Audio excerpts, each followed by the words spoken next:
a grabar a partir de este momento la clase. Vamos a Profe, mirar. espera, Dime. antes de que empieces a grabar. Ya estoy grabando. ¿Qué necesitas? Tengo que irme a la cita. Ah, bueno, vale. No te preocupes. Me envías el escáner de tus esquemas, ¿listo? Vale, Listo, Estefanía. Bueno, entonces vamos a chao. mirar aquí, que te vaya bien en tu cita, ¿viste? Gracias. Bueno, Estefanía, vamos a mirar aquí entonces, se supone que aquí estamos trabajando por segunda vez del mundo cerrado al universo infinito. Tratamos de que fuera un poco más precisa la clase anterior, haciéndole seguimiento al texto, pero hoy quería que ustedes hicieran una presentación un poco más general. ¿Por qué razón? Porque se supone que lo que nosotros estamos viendo o vamos a tratar de trabajar es pensamiento contemporáneo y filosofía moderna. Desde el periodo pasado estamos haciendo eso. Y que estamos intentando hacerle el seguimiento. Este es un texto que no es fácil, no solo porque es un texto de epistemología, sino porque además está haciendo historia de la ciencia. Entonces nos remitimos a esta época, ¿sí? Entonces nos tenemos que ubicar, Nicolás de Cusa, ¿de qué siglo es? Del siglo 15, 16. Fecha de nacimiento y fecha de muerte de Nicolás de Cusa. Por favor, búsquenlo. Ustedes tienen que estar ubicados en, si están si vamos a ver, si Nicolás de Cusa es el de centro del capítulo. 1401, profe, 1401 a 1464, siglo XV. Ok, entonces Nicolás de Cusa está aquí, ¿cierto? Y estamos hablando de pleno renacimiento. Y aquí es donde va a arrancar, o sea, esto que nosotros hemos visto en características y no sé qué, a partir de este personaje vamos a empezar cómo se piensa en la época moderna según la visión de un epistemólogo contemporáneo, ¿cierto? Entonces, estamos aquí a comienzos del siglo XV, donde estamos en pleno renacimiento y a punto de que empiece la revolución científica, que pues realmente va a empezar en el siglo XVI y XVII, ¿sí? Entonces, aquí ubicados en el tiempo, pues sí empezamos con el primer capítulo que se llama El firmamento y los cielos. Entonces, aquí yo les tengo la propuesta de un esquema sencillo en el que ustedes, lo que les digo, sí, la idea es que yo me vaya a las partes y las tenga muy claras, pero yo puedo entrar después ¿qué hago yo? Hago el esquema hago las partes y luego lo vuelvo partes pequeñas para yo poder describir el texto. Sí, entonces primero, el punto de partida, los griegos, ¿sí? Todo como siempre se remite a los griegos. Los atomistas griegos conocidos a través de Lucrecio y Diógenes Laercio, ¿sí? Y ahí es donde está el planteamiento que les decía, el único medieval que acepta ese planteamiento es Giordano Bruno. Entonces, no nos habla de las influencias porque se le haya ocurrido, sino porque este personaje dice, bueno, entonces los atomistas griegos, si bien son los primeros en nombrar el tema de la infinitud del universo, no tuvieron mayor influencia en la época medieval, a pesar de que fueron dados a conocer por estos personajes y de que el único que copia este mensaje es Giordano Bruno, ¿sí? Entonces dice, bueno, me llama la atención Nicolás de Cusa, ¿sí? Porque Nicolás de Cusa es el primero que rechaza la concepción cosmológica medieval y que afirma la infinitud del universo. Por lo menos no es porque él lo, digamos, un historiador es muy serio en sus fuentes, entonces lo dice, eso es según la interpretación de Giordano Bruno, de Kepler y de Descartes. Así lo interpretaron estos tres personajes a Nicolás de Cusa, ¿sí?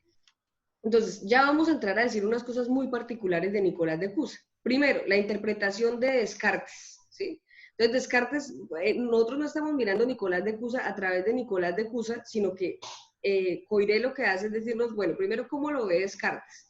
Entonces, Descartes es el que nos plantea el mundo interminado, ¿no? Que nosotros lo entendemos como un mundo indeterminado, y nos dice además que lo importante de esto es que lo que logramos es tener un conocimiento parcial y conjetural del universo. O sea, lo importante, Santiago Daza, ¿por qué es importante pensar en la idea de tener un conocimiento parcial o sea, de que el planteamiento de Nicolás de Cusa nos lleve a que tenemos un conocimiento parcial y conjetural del universo?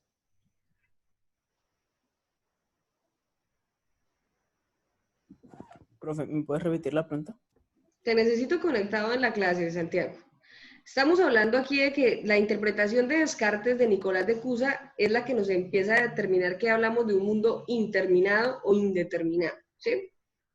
Pero el gran aporte según esto, según la visión de Descartes, es que Nicolás de Cusa empieza a plantear la condición del universo a partir de un conocimiento parcial y conjetural. ¿Por qué eso es importante?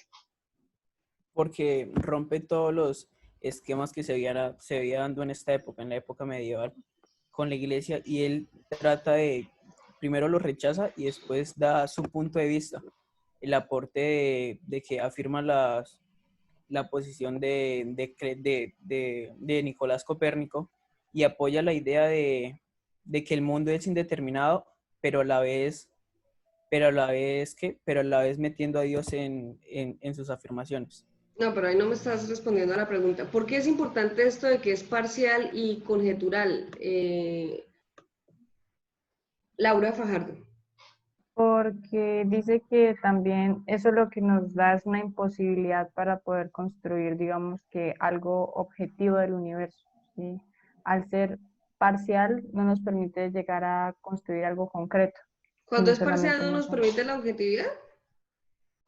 O sea, un objetivo, como una objetividad del universo, ¿sí? Sino solamente algunos aspectos, creería yo. No Antes nos hace de- inclinarnos hacia un lado o al otro, sino que él pone algo muy neutral para que nosotros mismos elijamos el cierto camino o por la Espera, idea que nosotros. es que cuando nosotros, o sea, No, cuando decimos que rechaza la concepción cosmológica medieval, entonces, ¿qué creían los medievales antes? Ahí entra la la- teología. el- Que el Dios era el centro de todo, la tierra era el centro de todo. O sea, Tierra- ellos tenían una explicación del universo y creían que era finito, Sí. que era perfecto y que la Perfecto. explicación que ellos tenían era incuestionable, ¿sí? Y cuando este personaje dice, pero es que el mundo no puede ser finito, hablamos de un mundo indeterminado, entonces esta concepción del mundo se va a volver parcial, se va a volver conjetural, es decir, empezamos a tener dudas de esa visión tan perfecta que creían los medievales que tenían del universo. O sea, los medievales tenían una visión, una imagen del cosmos perfecta, ¿sí?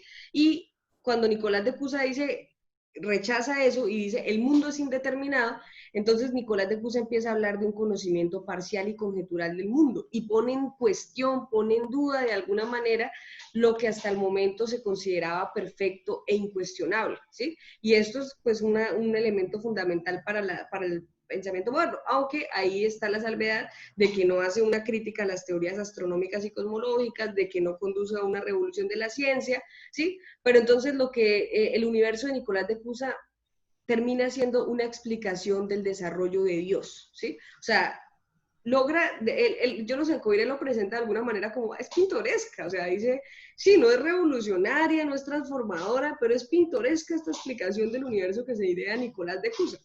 Y por eso llama la atención, ¿sí? Entonces, primero nos explica en el libro por qué es una explicación del desarrollo de Dios. ¿Cómo lo explica en el texto?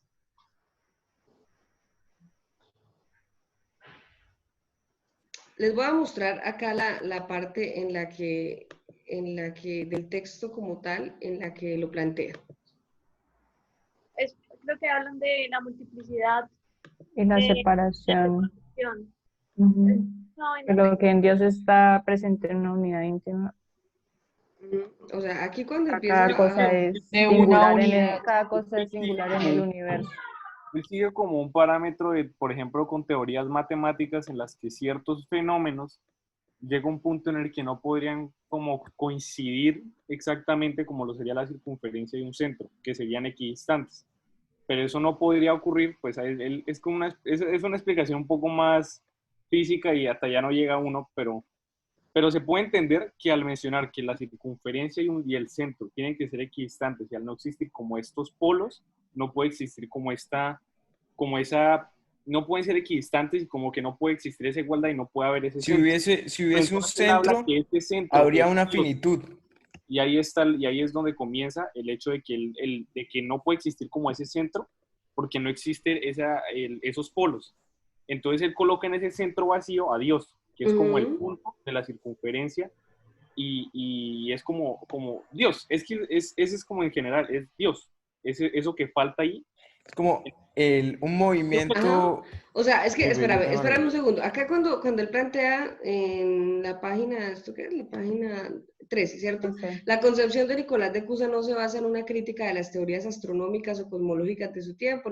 Nicolás de Cusa, por más que tantas veces se haya pretendido así, no es un precursor de Nicolás Copérnico y, sin embargo, su concepción resulta en extremo interesante y en algunas de sus audaces afirmaciones o negaciones va mucho más allá de lo que Copérnico se haya atrevido nunca a pensar. Entonces, como que dice, no es científicamente no es que sea increíble, pero es interesante. Y empieza, el universo de Nicolás de Cusa es una expresión o un desarrollo, aunque sin duda necesariamente imperfecto e inadecuado de Dios. Y esa idea la desarrolla. Entonces, esa idea la está desarrollando con lo que está diciendo Juan David, ¿cierto?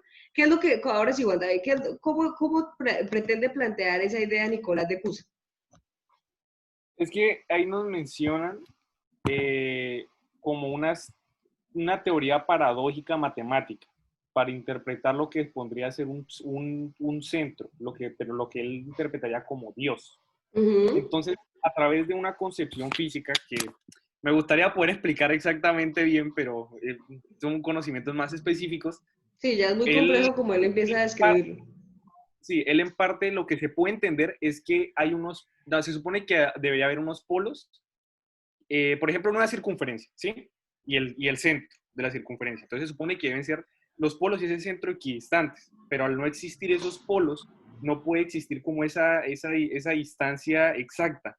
Entonces no puede haber un centro. Y ese es como el punto de partida para que él diga, no existe como un centro, por más que sí, que se supone que hay polos y eso, bueno, no hay centro.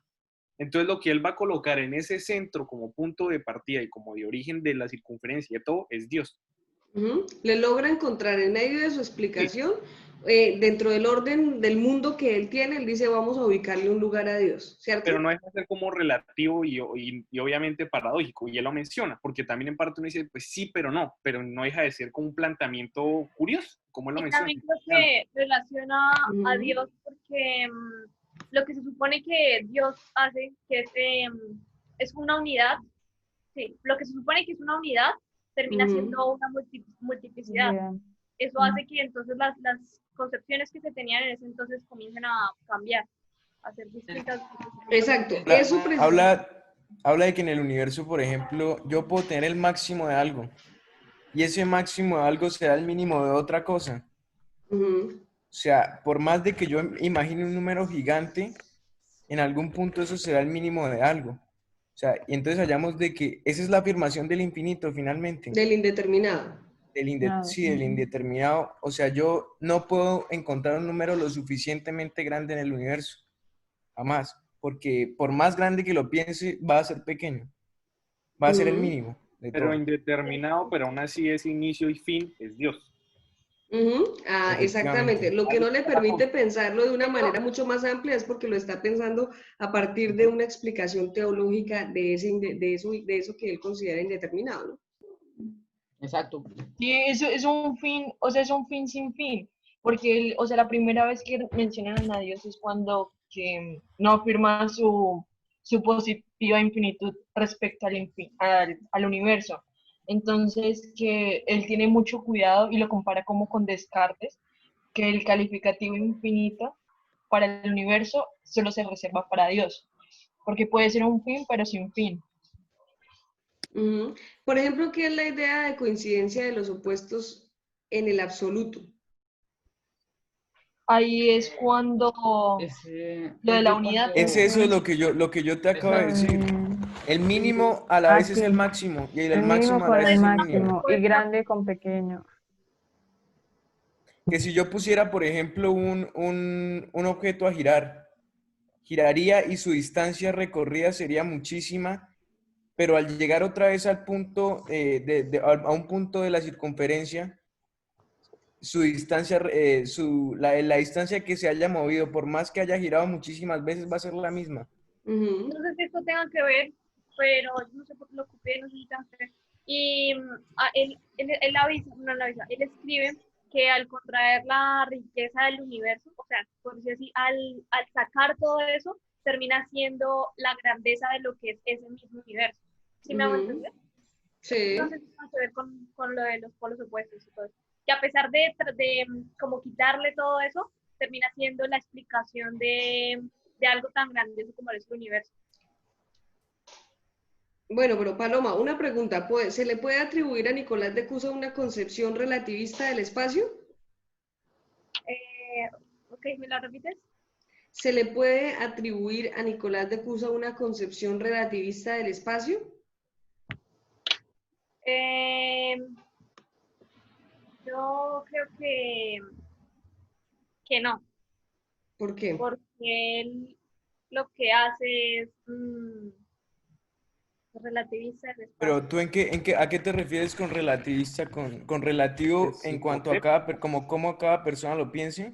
Como lo plantea, Coiré dice que a Giordano Bruno sí le podemos atribuir una concepción relativista del espacio, ¿sí? Porque esa concepción entrañaría la No, negación que yo de la existencia de las orbes celestes, bueno, en fin. Y tiene que ver con la concepción que él tiene de las esferas, ¿sí?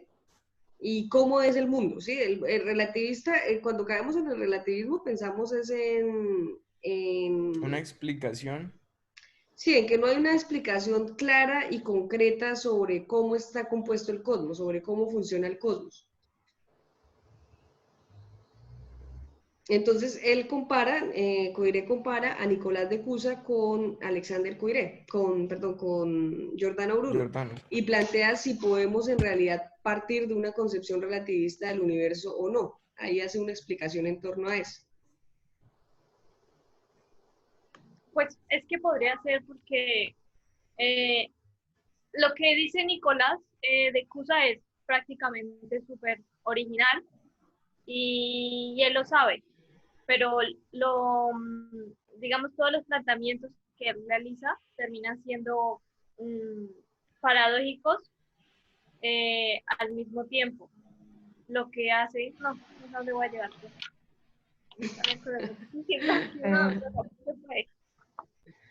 no, alguien sabe, pero es que creo ¿Qué que pasa con Juliana Girón? Finalmente no está, no tiene audio, no...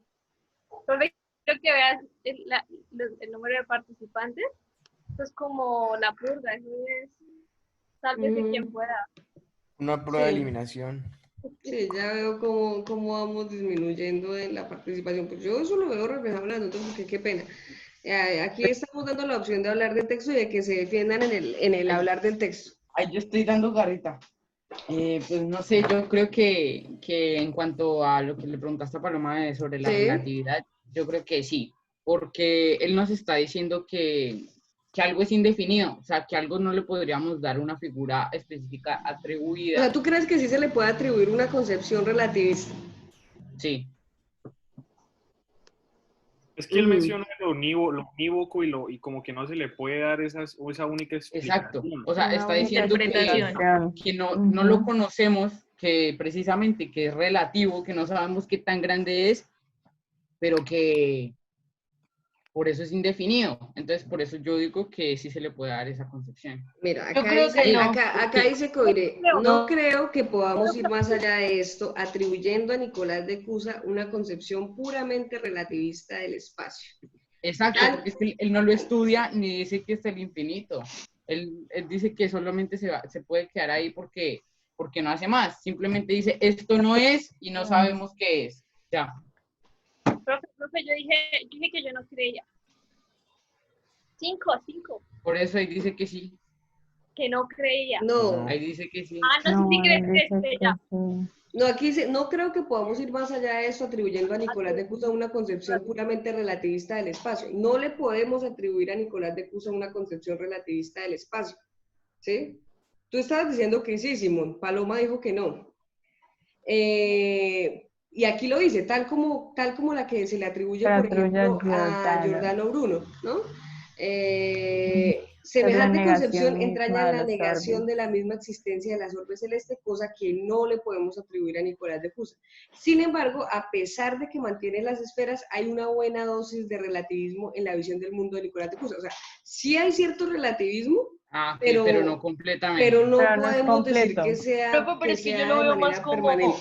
yo lo veo como que Nicolás de Cusa empezó a coger como teorías que hay personas, por decirlo así, ya lo habían planteado, pero él como que le empezó a dar formas a esa cosa.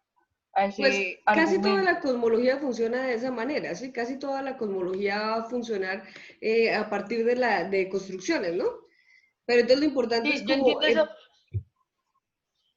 es como entender en dónde reside la particularidad de lo que está haciendo Nicolás de Cusa en su propuesta. Sí, por eso es que, o sea, eso era lo que iba a decir, que él como que solo organizó, pero más no planteó, o sea, no sé si me haga entender, en el Creo, sentido de profe, que, No entiendo eso de relativo, no entiendo el carácter relativo de una teoría o de un planteamiento.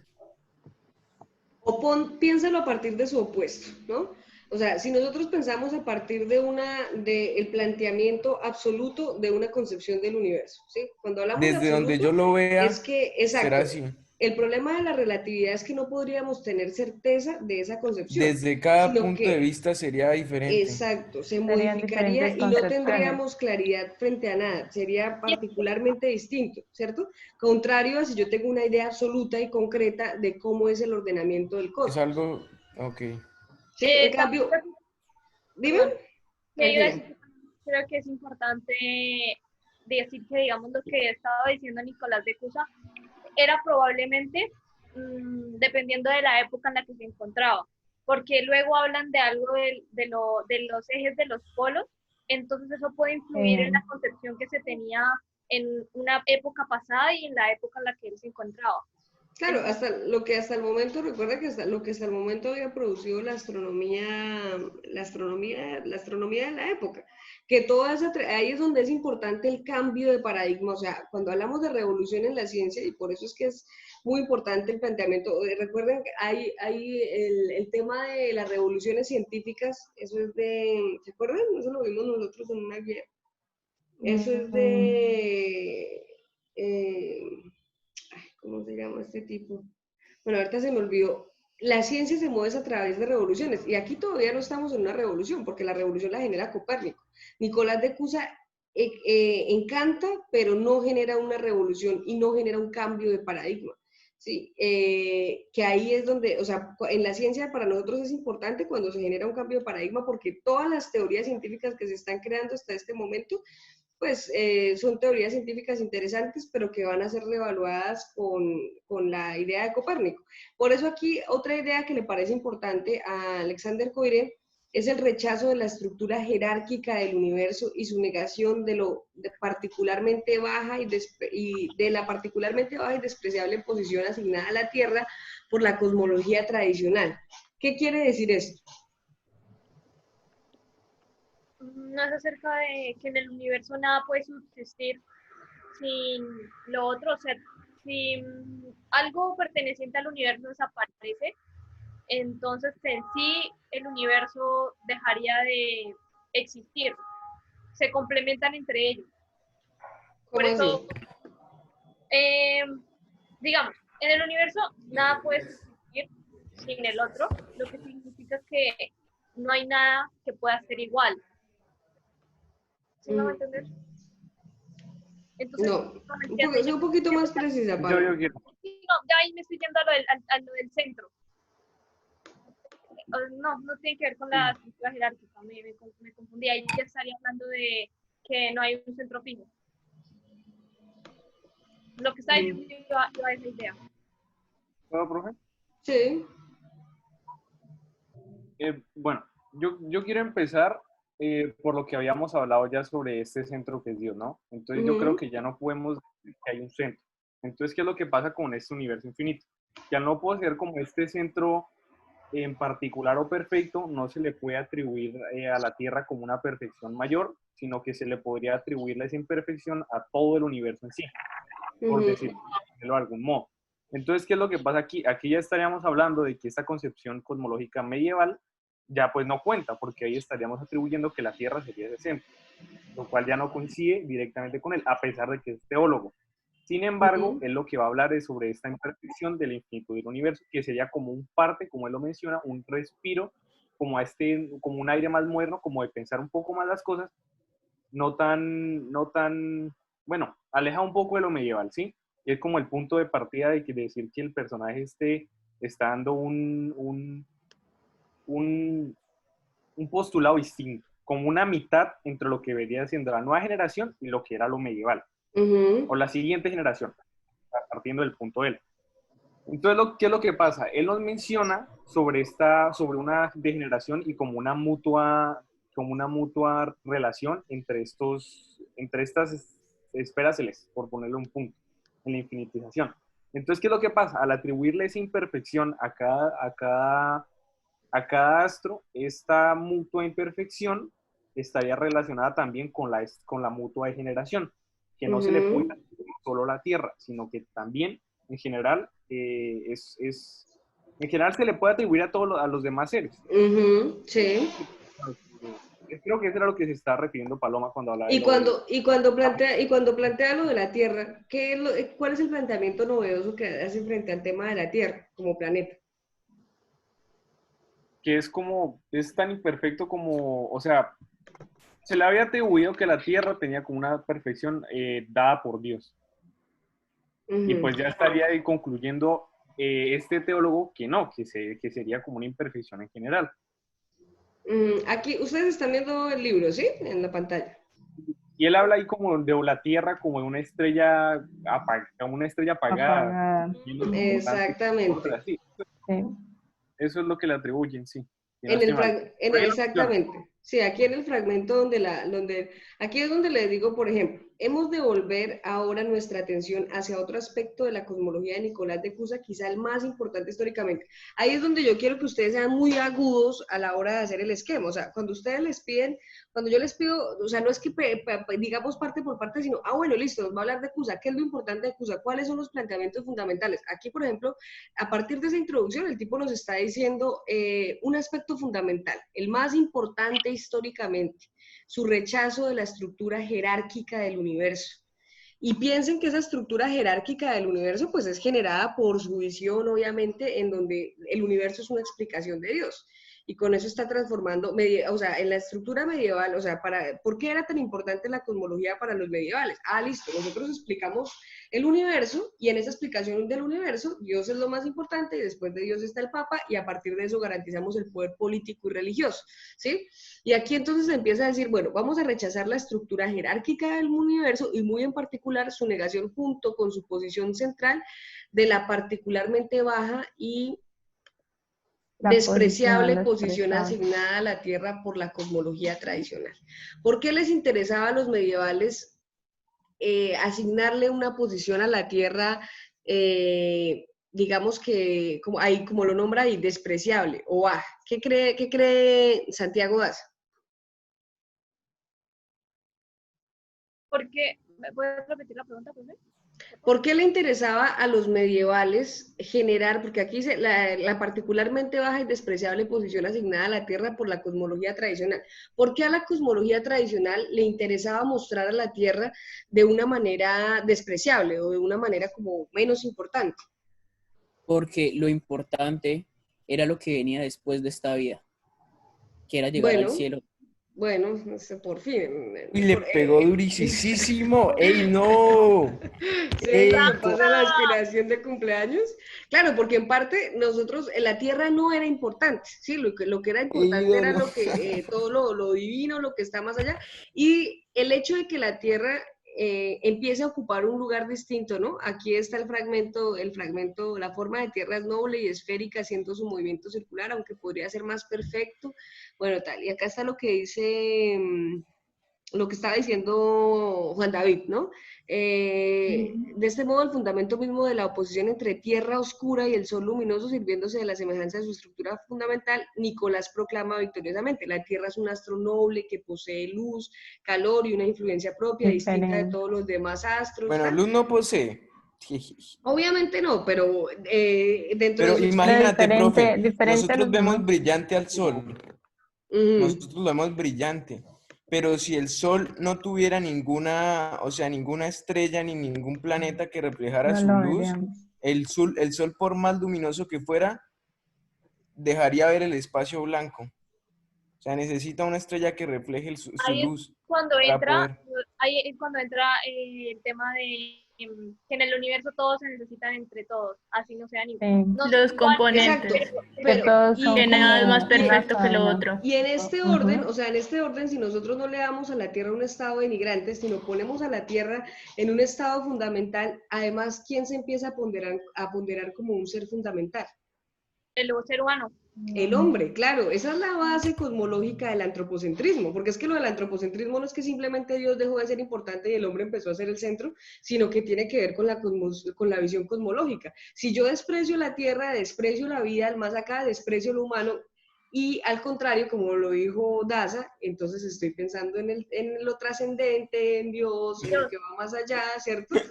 En lo que está más arriba, lo describen. Sí, con la lectura juiciosa y determinada que hizo Santiago Daza, el texto le permitió llegar a la deducción fundamental de por qué la Tierra es tan importante dentro de la concepción cosmológica, o la concepción de la Tierra dentro de la concepción de Nicolás de Cusa. Entonces, ustedes se dan cuenta, ahí empieza, esas concepciones del humanismo y teóricas tienen que ver con estas concepciones Eso es cosmológicas. renacentista. ¿Dime? Pero esa es como la parte renacentista del postulado que tiene. Ahí está la mitad. Por eso está como en la mitad de ambas épocas, por así decirlo. Exacto, pero ahí empezamos a ver el tránsito y nos damos cuenta que el tránsito no es drástico, de que, no, un día, para nosotros un día estaba más importante Dios que era el centro, no, sino que eso empieza a tener una explicación que se va dando a partir de unas teorías que se van creando. Mira, por ejemplo, aquí cuando dice, tampoco se puede arguir que la Tierra sea menos perfecta que el Sol y los planetas, porque reciba una influencia de ellos. De hecho, es muy posible que ella influya a su vez sobre ellos. Claro. Y empieza a hacer una construcción, empieza a tejer una construcción sobre eso. Y piénsenlo desde las concepciones mitológicas, ¿sí? O sea, para los indígenas siempre el dios sol, la diosa luna, sí, todo el pensamiento mitológico siempre le atribuyó a las estrellas y a eso un poder especial, y el atribuirle a esos seres algo especial significaba disminuirle el poder a la tierra y con ello a los seres humanos, ¿sí? Entonces, a mí me parece muy, muy chévere cómo va generando esa construcción coherente. Mira, ¿Señora? Que yo no había pensado, o sea, no, digamos que uno sí se había pensado que si la Tierra es tan importante, si es el centro o no, pero nunca me había cuestionado que depende de qué tan importante veamos a la Tierra en el universo, de la misma manera nos estamos poniendo a nosotros. Claro. Claro, y mira que por eso, en parte, o sea, piensa, por ejemplo, en parte la concepción de la Pachamama, de la madre tierra de los indígenas, que es muy curiosa porque es muy diferente a la concepción religiosa del mundo, porque es que nuestra concepción va más hacia un desprecio del mundo en función de otra vida por ejemplo, los indígenas, que decían que había que cuidar la madre tierra. ¿Por qué los indígenas se oponen a las multinacionales? ¿Por qué se oponen? Porque los indígenas tienen una concepción, un arraigo en la tierra como un dios, ¿sí? Al que deben adorar, ¿sí? Y por lo tanto hay una concepción si hay una concepción del cosmos distinta, hay una concepción de la vida muy diferente. El pensamiento. Cambiaría. Yo estoy leyendo un libro, profe, en el que, bueno, una científica está hablando de una tal ciencia no ética. El caso es que el hermano le regaló un laboratorio y ella está investigando sobre eso.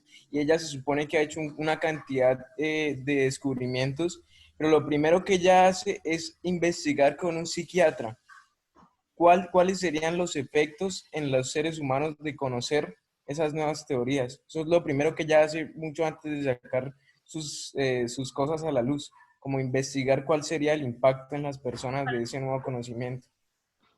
Ok, que, bueno, claro, eso las es personas- interesante, Nicolás, pero espérate, no nos salgamos del texto, ¿sí? Volvamos otra vez acá. Entonces, bueno, si ustedes se dan cuenta, la construcción de la obra va como, bueno, la explicación del desarrollo de Dios, el rechazo de la estructura jerárquica, el ponderar a la tierra, el pensar a la tierra de otra manera, y aquí es cuando Coiré, a manera como de conclusión, dice, bueno, entonces la obra de Cusa respira el espíritu del Renacimiento, pero no es en absoluto el universo infinito de los modernos, porque el universo infinito de los modernos va a ser muy diferente. ¿Cómo sustenta eso Alexander Coiré?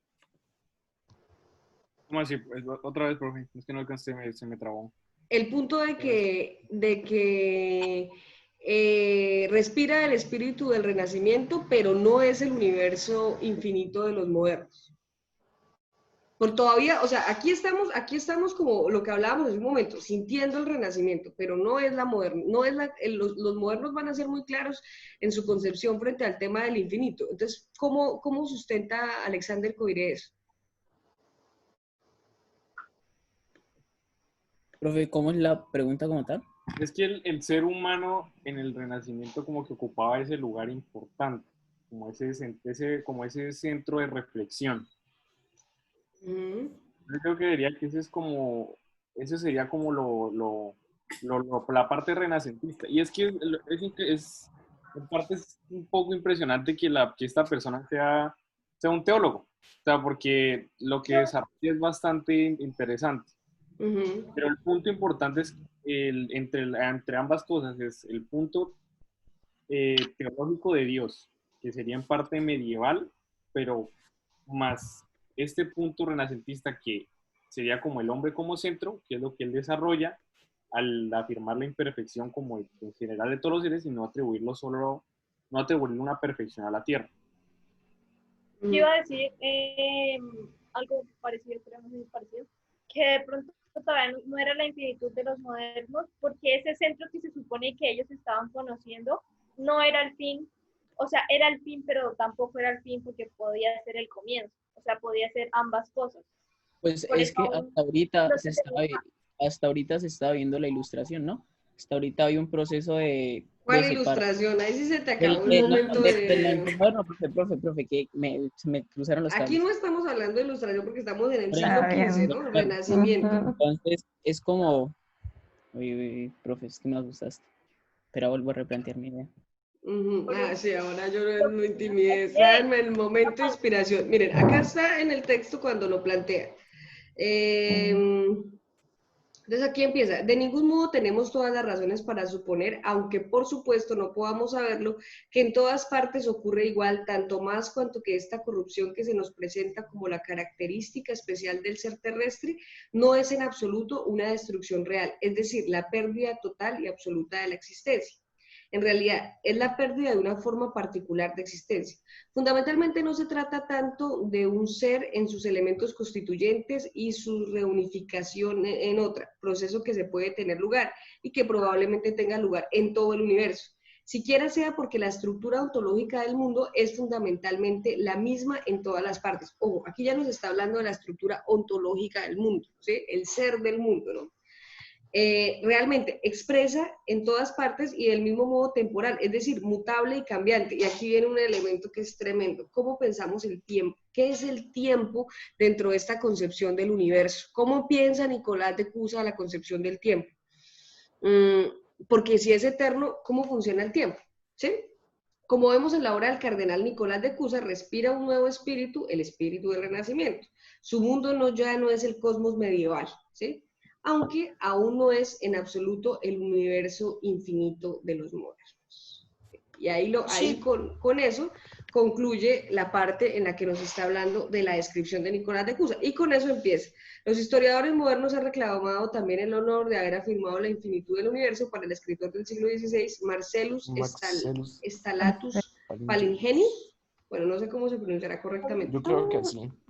Bueno, Marcellus Stallatus Palingenius.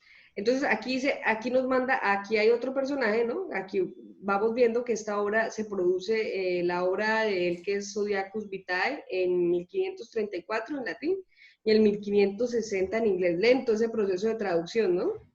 Sí, porque los que sabían latín en 1534 ya tenían esto y en 1560. ¿Sí? Y ahí ya pues con eso el fragmento que queda es explicándonos acerca de Palanius. ¿Qué es lo que plantea acerca de este personaje de Palanius? En el último párrafo de la página 30 lo dice todo. Sí, Pero bueno, sí. es que, digamos,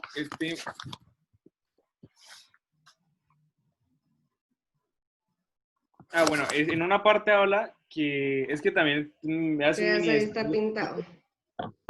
Yo quiero de ver este personaje, pero primero habla que tiene como un punto como a la Tierra como imperfecto. Las Y influencias. también habla que supuestamente puede que no sea la única poblada. También nos habla que puede que sea de que haya tenido una influencia de Cusa, pero no Ujú. comparten y como la conclusión final que este tiene. Porque este tiene como conclusión la infinitud del cielo, del firmamento, pero no del mundo de Dios. Entonces ahí como que ya se rompe un poco lo que vendría siendo esta pura influencia de Cusa, porque este tiene como punto a Dios. Y también hablan de que la tierra está bajo el firmamento, que es imperfecta. Ujú. Nos hablan de algo muy importante y es que algo sobre que, ya me acuerdo muy bien, pero hablaba sobre los que están como Los encima. que están más arriba, sobre son- que tienen más conocimiento que los que están Así abajo. que alcanzan una perfección. Y eso sería Sí. como Que los cielos no están vacíos y que hay alguien Ujú. y que Que esas hay algo en personas los son cielos. aún más perfectas, ¿sí? O sea, como Ujú. que Hacen como ahí esa sí. comparación sobre las personas que están arriba y aquellas que están abajo. ¿Qué los diferencia a ellos dos? Ujú. O sea, ¿en qué se diferenciaría entonces la concepción de Cusa a la de Palanius?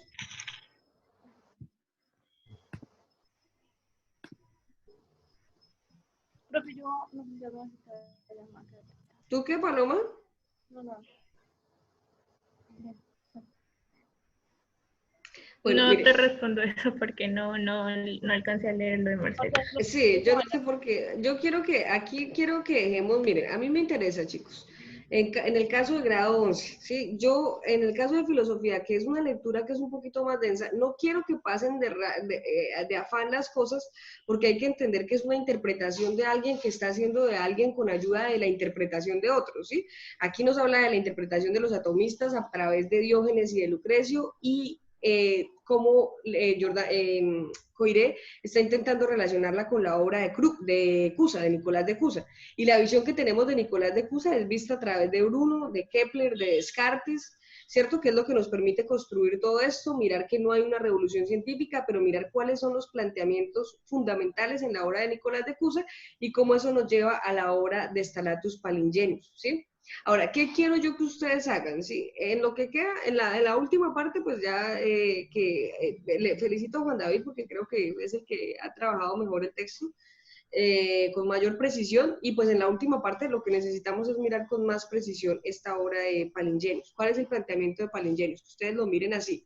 Y para la próxima clase de filosofía, pues lo que nosotros tendríamos que mirar acá en el texto yo quiero que ustedes, quiero ver esquemas distintos de parte de ustedes, no tan pegados a partecitas, sino que me permitan hacer una descripción más amplia en filosofía del siguiente capítulo, ¿qué se me hizo? Del siguiente capítulo. La nueva astronomía, nueva metafísica. Sí, exactamente. Entonces, acá la nueva astronomía y la nueva metafísica, aquí ya nos entramos con unos personajes que son muy importantes, porque aquí está Nicolás Copérnico, que aquí es donde sí hay una revolución. Thomas Kuhn es ya me acordé, el de las revoluciones científicas. Thomas Kuhn es el que plantea que el mundo de la ciencia, o sea, no hay verdades absolutas, es relativo, ¿cierto? Eso lo hizo Kant en el siglo XVIII. Y Thomas Kuhn dice, la ciencia se mueve a través de revoluciones científicas. O sea, es absurdo pensar que la ciencia, vivimos, que los conocimientos se acumulan, no, es un proceso. Y una revolución fundamental es la revolución que se genera con Copérnico, y pues aquí vamos a ver, Giordano Bruno, ustedes saben que es el personaje que muere en la hoguera. Entonces yo creo que este capítulo no está en largo. Eso está a las 50 y algo. Sí, apenas. Ese capítulo es para que ustedes traten de hacer una descripción un poco más definida sobre el texto. O sea, recuerden que una mejor lectura es que si nosotros empezamos confundidos, seguimos confundidos el resto del capítulo. Si yo me detengo y empiezo a leer juicioso, eso me va a ir ubicando en el capítulo y puedo leerlo de mejor manera. La verdad, profe, es que cuando yo estoy leyendo, estoy copiando, digo, uy, qué chimba parte, esto es re chévere. Y cuando hablaron, me dice, no entendí un culo. No sé para qué sirvo. Ay, profe, esa parte Es que no es que uno no entienda, es que uno no sabe en serio corta. Sí, voy a